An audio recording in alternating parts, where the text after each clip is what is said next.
झारखंड, बिहार, कर्नाटका, गोवा और महाराष्ट्र की जनता को इस आधुनिक वंदे भारत ट्रेन की कनेक्टिविटी के लिए बहुत बहुत बधाई देता हूं।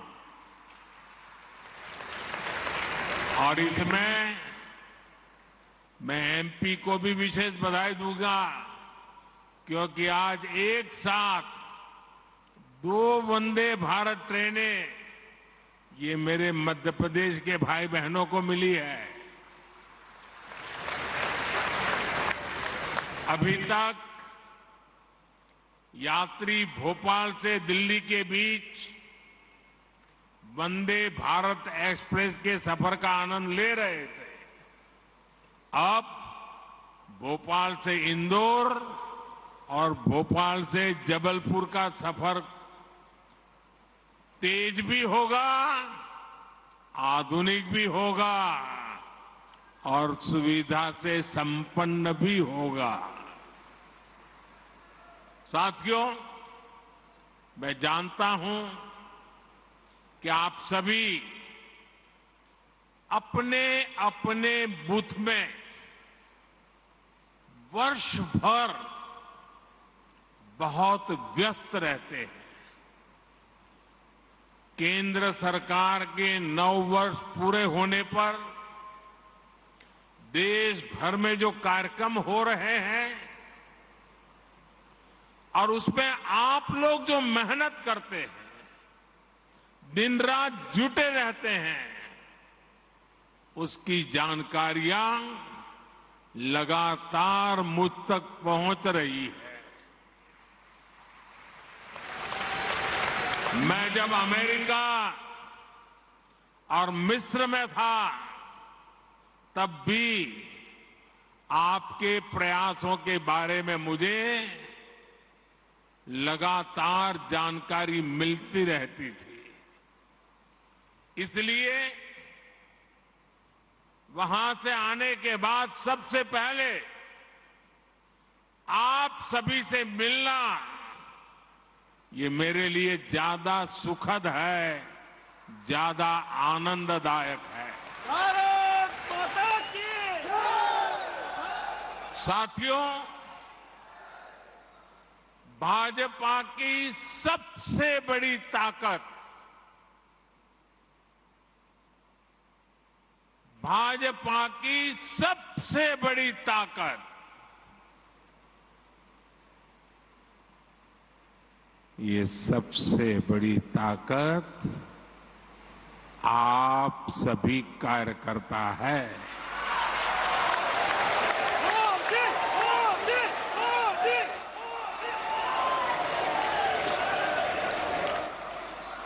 और मैं नड्डा जी का, केंद्रीय भारतीय जनता पार्टी के नेतृत्व का,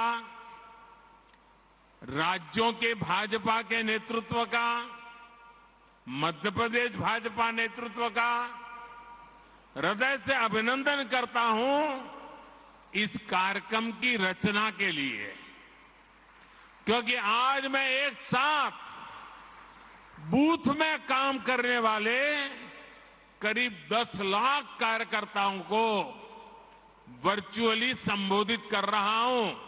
आप तो इतने लोग यहां हैं, लेकिन देश का हर पोलिंग बूथ आज यहां आपसे जुड़ा हुआ है।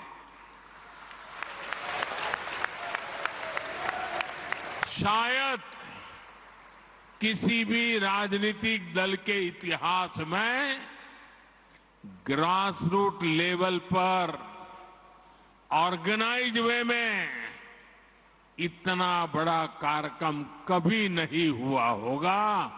इतना बड़ा कार्यक्रम आज हो रहा है। एक और बात मैं गर्व से आज कहना चाहता हूं। मुख्यमंत्रियों की मीटिंग होना, पार्टी के अध्यक्षों की मीटिंग होना, महासचिवों की मीटिंग होना, प्रदेश कार्य समितियों की मीटिंग होना, जिला कार्य समिति, मंडल कार्य समिति को होना, ये तो शायद लंबे अरसे से चल रहा है, होता भी है, लेकिन सिर्फ और सिर्फ बूथ का नेतृत्व करने वाले लोगों का सम्मेलन इतिहास में पहली बार होता होगा।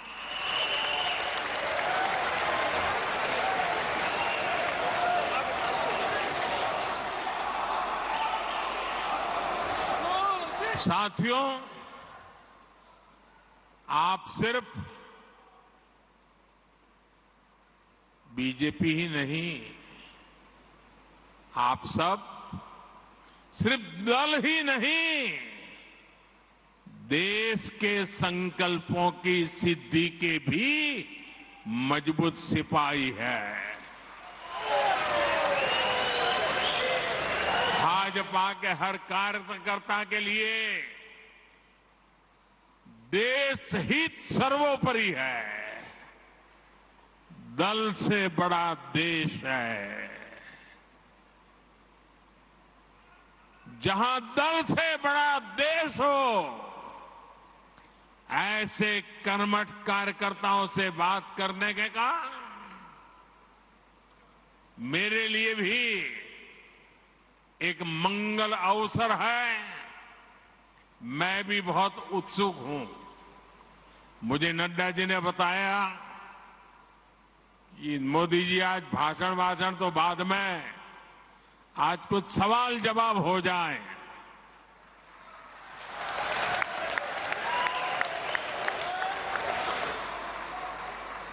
मैंने भी बात को मान लिया।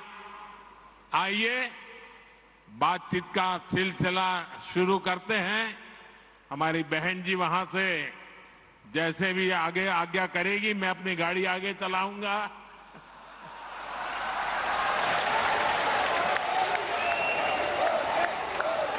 श्री राम पटेल, दमोह, मध्य प्रदेश। श्री राम पटेल, दमोह, मध्य प्रदेश। किस तरफ है?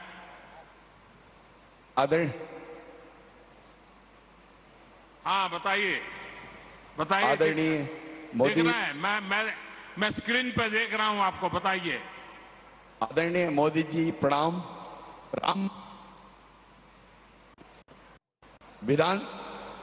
राम पटेल दमोह से टिकट का प्रभारी हूं।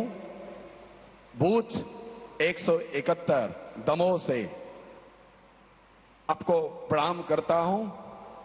आपसे मैं प्रश्न करना चाहता हूं। आपने भी खुद मंडल स्तर पर तक कार्यकर्ता बन करके काम किया है। ऐसे में आप राजनीति के अतिरिक्त सामाजिक जुड़ाव को कैसे देखते हैं? आपसे पूछना चाहता हूं आदरणीय प्रधानमंत्री जी। एक तो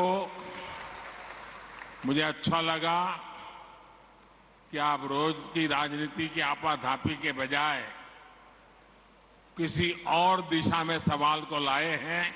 आप बैठिए, मेरा जवाब थोड़ा लंबा हो जाएगा। आप बैठिए आराम से। देखिए, जो एक बूथ होता है वो अपने आप में एक बहुत बड़ी इकाई है। हमें कभी भी बूथ की इस इकाई को छोटा नहीं समझना चाहिए। हमें अपने बूथ में राजनीतिक कार्यकर्ता से भी ऊपर उठकर समाज के लिए सुख दुख के साथी के रूप में अपनी पहचान बनानी चाहिए। और बहुत सी ऐसी चीजें होती हैं जिसमें जमीन का फीडबैक बहुत जरूरी होता है। जो बूथ के हमारे साथी हैं वे इसमें बहुत बड़ी भूमिका निभाते हैं।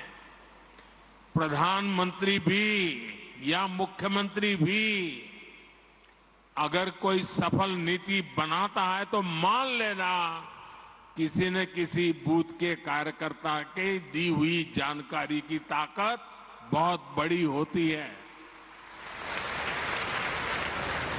हम भारतीय जनता पार्टी के कार्यकर्ता उनमें से नहीं है जो एयर कंडीशन कमरों में बैठकर पार्टियां चलाते हैं और फतवे निकालते रहते हैं। वो लोग हैं जो गर्मी हो, बारिश हो, ठंड हो, हर मौसम, हर परिस्थिति में बिजी जाकर के खुद को खपाने वाले यहां,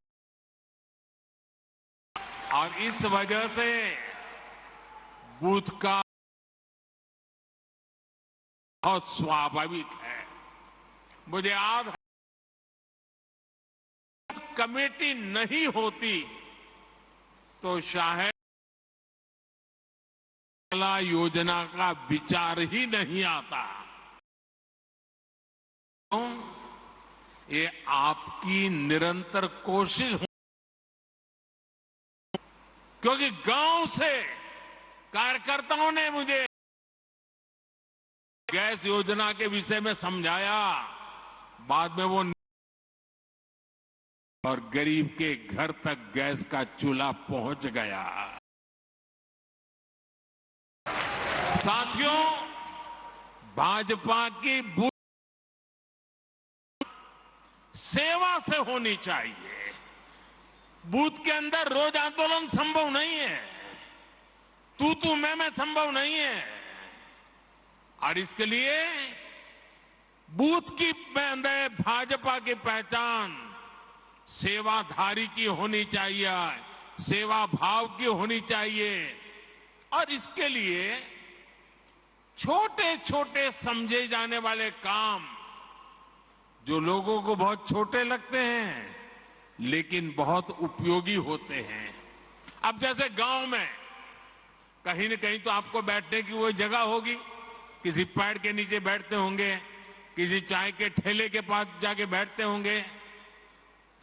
क्या कभी आपने सोचा है कि सुबह अखबार पढ़ लिए, शाम को दोपहर के बाद वहां जाएंगे, एक खटिया में सारे अखबार लगा देंगे और गांव वालों जिसको भी अखबार पढ़ना होगा वहां आएगा, बैठेगा, अखबार पढ़ेगा, देश और दुनिया की बात करेगा।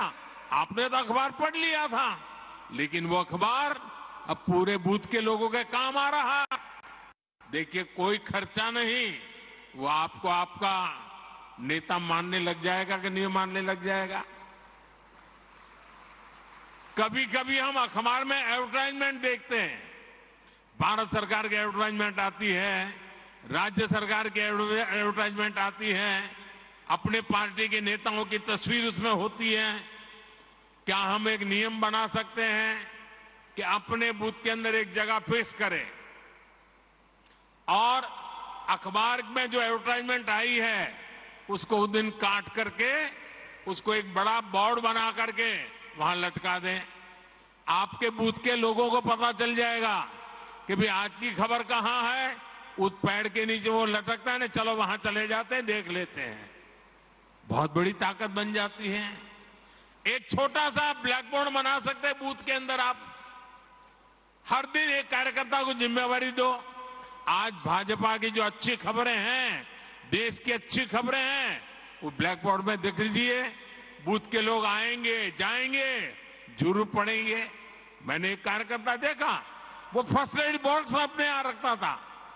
वो फर्स्ट एड बॉक्स के कारण उस इलाके के सारे लोग उसके घर आते जाते रहते थे। इससे गांव के लोगों में विश्वास बढ़ेगा कि अगर कोई समस्या हुई, कोई उपचार करवाना है, तो वो भाजपा के अपने भाई है ना, उसके घर में फर्स्ट एड बॉक्स है, चलो भाई पहुंच जाते हैं। घर में किसी की बीमारी है, थर्मोमीटर चाहिए, चलो उसके यहां से ले आते हैं। घर में कोई तकलीफ है, चलिए गर्म पानी की थैली चाहिए, चलिए उनके यहां मिल जाएगी, मांग करके ले आते हैं। आप एक सामाजिक नेता बन जाएंगे। देखिए, बूथ के अंदर संघर्ष की जरूरत नहीं होती है, सेवा ही एकमात्र माध्यम होता है। आप अपने अखबार, जैसा मैंने कहा, पढ़ने की व्यवस्था पर जोर दें। कुछ अपने मैगजीन होते हैं, कमल संदेश है, और भी हमारी पार्टी के कई अखबार निकलते हैं। जैसे मैं गुजरात में था, मनोगत नाम का अखबार निकलता था। ये मैगजीन जो आता है, हमने तय करना चाहिए कि भाई चलिए मंडे को ये मैगजीन इस घर में देंगे, फिर दूसरे दिन सुबह जाके मांगेंगे, कल आपने पढ़ लिया होगा, ले लेंगे, दूसरे दिन दूसरे के घर देंगे, फिर 24 घंटे के बाद जाएंगे, फिर वहां से ले लेंगे। हमारा एक कमल संदेश होगा, हमारा एक मैगजीन होगा, तय करेंगे। अगला आने तक घर घर वो घूमता रहेगा, 30-40 घरों में जाएगा, फिर वापस आएगा। आप खुद तो अपने लिए खर्चा करते हैं, पढ़ते हैं, लेकिन वही अगर आप मोहल्ले में पहुंचा देंगे तो फायदा होगा। अब देखिए, गांव में खेती के समय यूरिया खरीदने के लिए गांव वाले निकलते हैं। हर कोई अलग अलग जाता है, हर कोई न कोई व्हीकल करके उठा करके ले आता है। मान लीजिए आपने गांव वालों को इकट्ठा कर दिया, उनका एक व्हाट्सएप ग्रुप बना दिया, और आपने उनको कहा, अच्छा भाई देखिए, बताओ किसको कितना यूरिया चाहिए, चलिए 2-4 लोग मेरे साथ, और हम सब मिलकर के पूरा गांव का यूरिया एक ही व्हीकल में ले आए, तो किराया कम हो जाएगा, गांव के लोगों का पैसा बच जाएगा। वो आपको तारीफ करेंगे कि नहीं करेंगे? आपका गौरवगान करेंगे कि नहीं करेंगे? आपका कोई खर्चा हुआ क्या? नहीं हुआ। ऐसे छोटे छोटे काम हमने देखा है कि गांव हो या शहर, अगर कुछ करने की भावना सब में ही होती है, पर अक्सर माध्यम नहीं होता है। लेकिन जैसे ही कोई व्यक्ति माध्यम बन जाता है, नेतृत्व करने लग जाता है, तो सेवा भाव वाले लोग उसके साथ जुड़ ही जाते हैं भैया।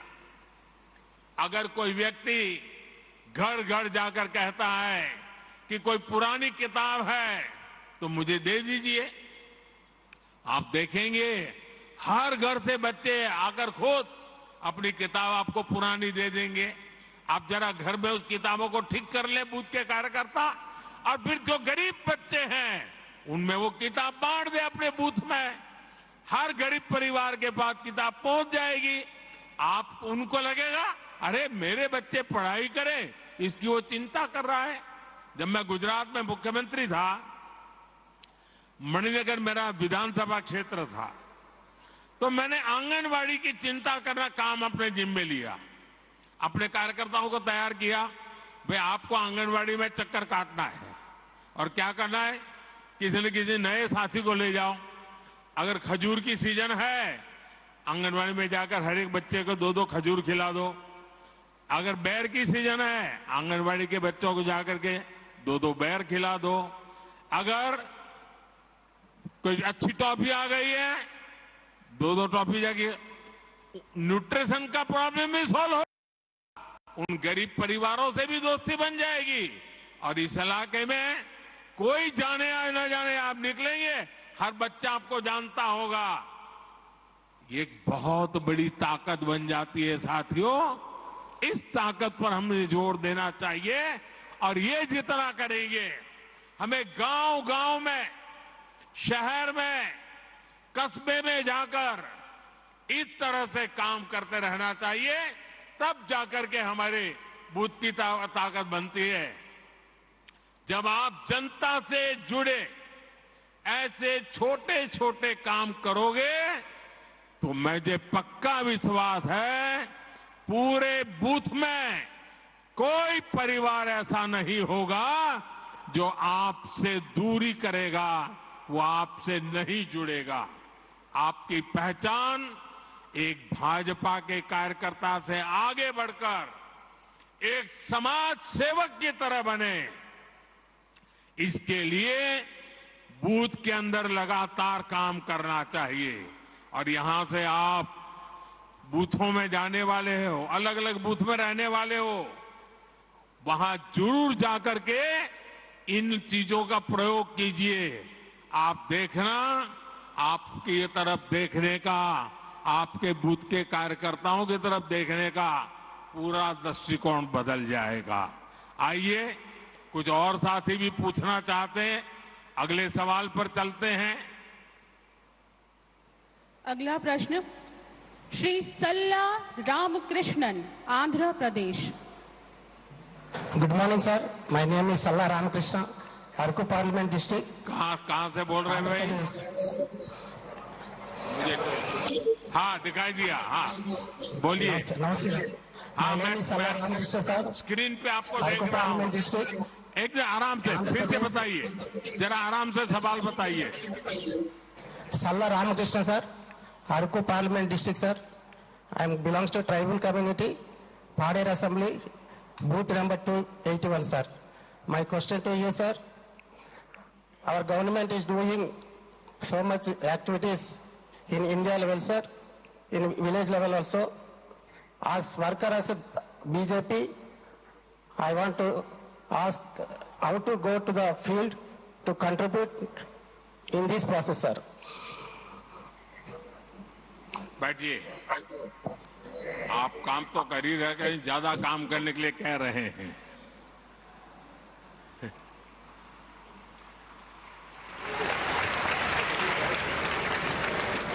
देखिए, कार्यकर्ता के दिल में और ज्यादा काम करने की भूख होना, ये भी बहुत बड़ी ताकत है। आंध्र गारू को मेरा अभिनंदन। देखिए, 2047 में जब हमारे देश की आजादी के 100 साल होंगे और हम देश को विकसित भारत बनाना चाहते हैं, लेकिन भारत विकसित तभी होगा जब गांव विकसित होगा। और इसलिए हर गांव का संकल्प बनना चाहिए कि 2047 के पहले हमें अपना कार्य क्षेत्र, गांव होगा, पंचायत होगी, नगर होगा, महानगर होगा, हमें उसे भी डेवलप बनाना है, समस्याओं से मुक्त करना है।